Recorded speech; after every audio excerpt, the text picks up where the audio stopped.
Hello viewers, this is Surbhi. The government has recently announced startups in the quantum technologies. I have Sunil Gupta who has selected as a startup. I'll talk to him about I want to know how these startups are selected and what kind of support and funding you're getting in this. Yeah, so I'm from CUNY Labs. We have been working in this field from last 8 years.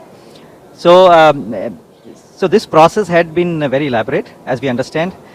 We had given proposal almost about 3 months ago, and from I think 300 odd proposal, eventually through multiple rounds, we were selected down to these 8 companies that you see, and we are one of those 8.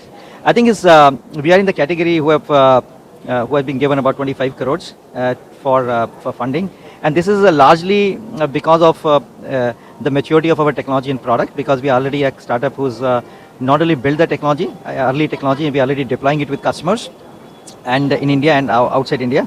I think looking at the maturity and our roadmap and what we plan to achieve for India, I think that is what is recognized by National Quantum Mission, and we are very proud of being part of this National Quantum Mission becoming part of our journey, and is also a responsibility, big responsibility for us to make sure that we deliver on this promise that we have made to the National Quantum Mission. So I want to ask, quantum is a complicated word in itself. So what are the challenges do quantum startup face, and how are they being addressed? See, it will take a lot of time for me to explain you quantum, but I'll tell you the way quantum is easy to understand. Quantum is a state in between the two states, like 0 and 1 we know, right? So something in between, any state in between 0 and 1 is quantum. If I had to explain you in a more, in a easy form, when you toss a coin, normally we wait for head and tail, but any state between head and tail is quantum, right? So it can be both, right? When it's spinning the coin, it is both. So it is a challenging because a new field. There are a lot of characteristics of quantum physics that people are still trying to understand. This physics is still not understood completely. Finding right people, building the hardware, and because we are also building hardware and software. Hardware is very complicated, and getting right components, getting right people, building the architecture, design, testing it in the field. So I think it's a very tough science, we call it. Yeah. I want to ask from you guys, how these startups are selected, and what kind of support or funding you guys are getting from this? I mean, after 2022, it was really very difficult because we are building, external cavity diode lasers, which are at the heart of any kind of quantum technology. And as you know, in India, there were not many infrastructure, so we had to dig out how to even get screws and so on.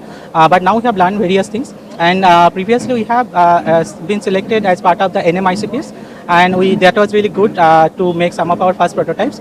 And then this event was also very good. We went through really couple of rigorous stages. We have to submit our proposals, and then we had to present our pitches and so on.